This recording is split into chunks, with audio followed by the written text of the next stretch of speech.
Hi friends, ఎలా ఉన్నారు? నిన్న నైట్ విజయ్ నటించిన 'జననాయకుడు' మూవీ యొక్క ట్రైలర్ అయితే రిలీజ్ అయింది. నైట్ నేను ట్రైలర్ రివ్యూ చేశా బేసిక్‌గా. బట్ నా దరిద్రం ఏంటంటే అదృష్టం వచ్చి హగ్ చేసుకునే లోపు దరిద్రం వచ్చి ముద్దు పెట్టేసి వెళ్ళిపోయింది. మూవీ 'భగవంత్ కేసరి' రీమేక్ అని చెప్తూ నేను 'డాకు మహారాజ్' అన్న 1, 2 చోట్ల ఫ్లోలో. అప్పటికి నా అనిమేషన్ మీద వీడియోలు చేయడం వల్ల ఆ మూడ్‌లో ఉండిపోయా. బట్ అలా అనేసా. సో, ఆ వీడియో అప్‌లోడ్ చేసి కూడా డిలీట్ అయితే చేశా. బట్ ఇప్పుడు మళ్ళీ కొత్త వీడియో అయితే చేస్తున్నా. సో లేట్ అయింది అర్థం చేసుకొని వీడియో అయితే ఎండ్ వరకు చూడండి. ఇంకా మన ఛానల్ ఎవరైనా సబ్స్క్రైబ్ చేసుకోకుండా చూస్తూ ఉంటే సబ్స్క్రైబ్ చేసుకొని సపోర్ట్‌గా ఉంటారని అయితే అనుకుంటున్నా. వీడియో నచ్చితే వీడియోకి ఒక లైక్ అయితే చేయండి. అయితే విజయ్ గారికి ఈ సినిమా ఏదైతే ఉందో 'జననాయకుడు' ఆల్ లాంగ్వేజెస్‌లో రిలీజ్ చేస్తున్నారు. దానికన్నా ఇంపార్టెంట్ విషయం ఏంటంటే ఇది ఆయన కెరియర్‌లో లాస్ట్ ఫిల్మ్. ఈ మూవీ తర్వాత ఆయన మళ్ళీ పొలిటికల్‌గా వెళ్ళిపోతున్నారు కాబట్టి ఇంకా సినిమాలు చేయనని చెప్పి ఆల్రెడీ అనౌన్స్ చేశారు.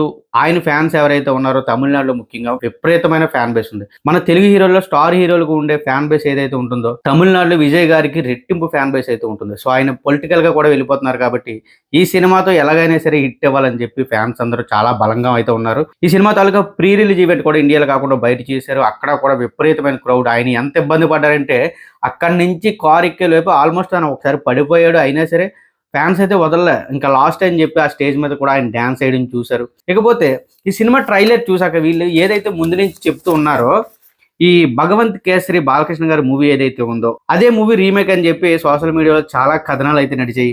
బట్ అది కాదు, ఇది సపరేట్ డిఫరెంట్ ఫిల్మ్ అని చెప్పి ఆ ఫిల్మ్ నుంచి కూడా చాలా వార్తలు అయితే వచ్చాయి. కానీ నిన్న ట్రైలర్ చూసాక నేనైతే ట్రైలర్ ప్లే చేస్తే వీడియో చేశా. బట్ అది పోయింది. ఇప్పుడు మళ్ళీ ఇంకా అది వద్దులే అనిపించింది. ఇంకా ఏదైనా చెప్పేద్దాం డైరెక్ట్‌గా అని చెప్పి. అయితే ట్రైలర్ స్టార్టింగ్‌లో ఇది 'భగవంత్ కేసరి' కాదని అనిపించిన అంటే ఒక 1 మినిట్ వరకు. ఆ తర్వాత ఎప్పుడైతే ఒక పాపని ఇంట్రడ్యూస్ చేసి ఆ మమత గారిని తీసుకొచ్చారో అక్కడ క్లియర్‌గా అర్థమైపోయింది. ఇది ఖచ్చితంగా 'భగవంత్ కేసరి' నుంచి వచ్చిన సినిమా అని.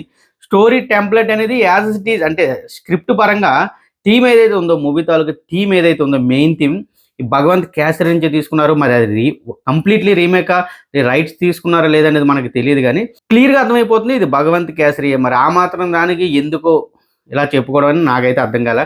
బట్ కంప్లీట్‌గా అదే సినిమానైతే బెటర్ కదా. విజయ్ గారి స్టార్డమ్ అండ్ ఆయనకి కొన్ని సీన్స్ పడుతుంటాయి. ప్రతి మూవీలో ప్రీవియస్ మూవీస్ ఏవైనా తీసుకోండి. ఇప్పుడు ఇదేంటిది 'బిగిల్', 'సర్కార్', 'మెర్సల్', 'మాస్టర్' అంటే ఆయనకంటూ ఒక ఇది ఉంటది. ఒక వైబ్ అనేది ఉంటది. కొన్ని సీన్స్‌లో ఫ్యాన్స్ చూస్తున్నప్పుడు చాలా బాగా ఎంజాయ్ చేస్తారు. అలాంటి సీన్స్ ఖచ్చితంగా ఈ సినిమాలో పెడతారు. అందులో ఎలాంటి డౌట్ లేదు. కాకపోతే similar to 'Bhagavanth Kesari' story మాత్రం కొంత మారుస్తారు. ఇక్కడ ఏంటంటే ఇండియాకి ఏదో ప్రమాదం వస్తున్నట్లు చూపిస్తున్నారు. అక్కడ 'భగవంత్ కేసరి'లో కాస్త డిఫరెంట్‌గా ఉంటది. దీన్ని ఈ హీరో ఏ విధంగా తీసుకెళ్ళాడు అంటే ఆ పాప కూతురు ఇందులో కూతురుగా చూపించారు కాబట్టి తనకి ఏ ప్రాబ్లం వచ్చింది, తనని ఏ విధంగా హీరో తయారు చేశాడు అనేది మేబీ బాగా చూపించొచ్చు. కొన్ని సీన్స్ అంటే మన బాలకృష్ణ గారు గుడ్ టచ్, బ్యాడ్ టచ్ గురించి అటు ఎలా చెప్పారో ఇక్కడ ఏంటంటే వేరే ఏమైనా కాస్త డిఫరెంట్‌గా చెప్పే అవకాశాలు అయితే కనిపిస్తున్నాయి. బట్ ఓవరాల్‌గా మూవీ అయితే ఎంగేజింగ్ గానే ఉంటుంది కానీ మన తెలుగు ఆడియన్స్‌కి ఎస్పెషల్లీ చూసామనే ఫీలింగ్ అయితే డెఫినెట్‌గా కలుగుతుంది. ట్రైలర్ అయితే అలాగే ఉంది. కాకపోతే తమిళ ఆడియన్స్ మాత్రం ఈ సినిమాని ఖచ్చితంగా హిట్ చేస్తారు. డెఫినెట్‌గా చేస్తారు. ఎందుకంటే ఇంకా విజయ్ గారికి ది లాస్ట్ మూవీ అబ్బా! ఇంకా సినిమాలు తీయరాయన. కాబట్టి ఈ మూవీని ఎలాగైనా హిట్ చేయాలి.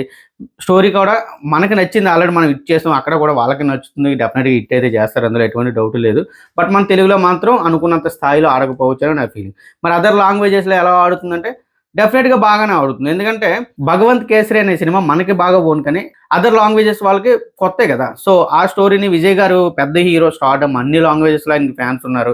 ఆయన రీసెంట్‌గా రిలీజ్ అయిన 'గోట్' మూవీ ఏ ఫ్లాప్ అయినా సరే భారీ కలెక్షన్స్ అయితే వసూలు చేసింది. దానికి తోడు ఆయన పొలిటికల్‌గా కంప్లీట్‌గా వెళ్ళిపోతున్న టైంలో తీస్తున్న లాస్ట్ మూవీ కావడం సో సినిమాపై బజ్ అయితే ఖచ్చితంగా ఉంది. మూవీ వచ్చేసి జనవరి 9కి రిలీజ్ అవుతుంది. మన 'రాజా సాబ్'తో పోటీగా. అంటే మరి ఇక్కడ కాంపిటీషన్ అనేది చాలా టఫ్ అనే చెప్పాలి. అంటే మన తెలుగులో కాదు. మన తెలుగులో 'రాజా సాబే' మనం ఆల్రెడీ చూసిన సినిమాని ఫీలింగ్ ఒకటి. నెక్స్ట్ ఏంటంటే మన ప్రభాస్‌ని కాదని మన ఆ సినిమాకి ప్రయారిటీ ఎవరెవరు అసలు సమస్య లేదు. డార్లింగ్ సినిమా గురించి ఈగర్లీ చాలా మంది కళ్ళు గాయలు కాసేలా చూస్తున్నారు. నేనైతే ఆ 'రాజా సాబ్ 2.0' ట్రైలర్ రిలీజ్ అయిన కంచి కూడా పిచ్చెక్కిపోయి ఎప్పుడు రిలీజ్ అవుతుందా అని చూస్తున్నా. ఓకే. ఇప్పుడు మరి 'రాజా సాబ్‌ని బీట్ చేస్తదా అంటే కలెక్షన్స్ పరంగా నాకైతే నమ్మకం లేదు. బట్ ఒకే ఒక చిన్న డౌట్ ఏంటంటే విజయ్ గారికి లాస్ట్ సినిమా కదా మేబీ అందరూ చూడొచ్చు అనే ఒక ఇదైతే ఉంది ఆల్ లాంగ్వేజెస్ ఇండియా వైడ్ కూడా. అంటే కంప్లీట్‌గా పొలిటికల్‌గా వస్తున్నారు కాబట్టి మేబీ ఆ సినిమాకి అది ఒకటే ప్లస్ ఇంకా. కానీ మన రాజాసాబ్ అనేది Prabhas almost Indians biggest super star and అలాగే హర్రర్ కామెడీ జానర్ లో వస్తుంది. ఎప్పుడు కూడా ప్రభాస్ గారు కామెడీ చేశారు కానీ హర్రర్ జోన్ ఎప్పుడూ టచ్ చేయలేదు. First time horror plus comedy genre లో అయితే వస్తున్నారు అండ్ ఆయన కామెడీ టైమింగ్ అయితే మనం చెప్పనవసరం లేదు, నెక్స్ట్ లెవెల్ ఉంటుంది. ఒక్కసారి సినిమాకి కనెక్ట్ అయితే రాజాసాబ్ మించిన కలెక్షన్స్ ఏ సినిమాకి రావు. ఈ సంక్రాంతికి రిలీజ్ అవుతుంది ఏ సినిమాలకి కూడా డెఫినెట్ గా చెప్పగలరు. ఇకపోతే మరి బిగ్ కాంపిటీషన్లో అయితే తెలుగులో అయితే రాజాసాబ్ కంప్లీట్ గా హిట్ కొడుతుంది, తమిళ్లో అయితే మాత్రం జననాయకని హిట్ అవుతుంది. అక్కడ రాజాసాబ్ను వాళ్ళు పెద్దగా చూడొచ్చు, బట్ ఆ సినిమాని మించి అయితే చూడరు నా ఒపీనియన్. మరి మీరు ఏ సినిమా హిట్ అవుతుందని అనుకుంటున్నారో ఖచ్చితంగా కామెంట్లో చెప్పండి. ఇన్ కేస్ ఇంకా మీరు మన ఛానల్లో సబ్స్క్రైబ్ చేసుకోకుండా చూస్తూ ఉంటే ఖచ్చితంగా సబ్స్క్రైబ్ చేసుకుని సపోర్ట్ అయితే చేయండి. ఈ రోజు సాయంత్రం మన శంకర వరప్రసాద్ గారి ట్రైలర్ రిలీజ్ అవుతుంది.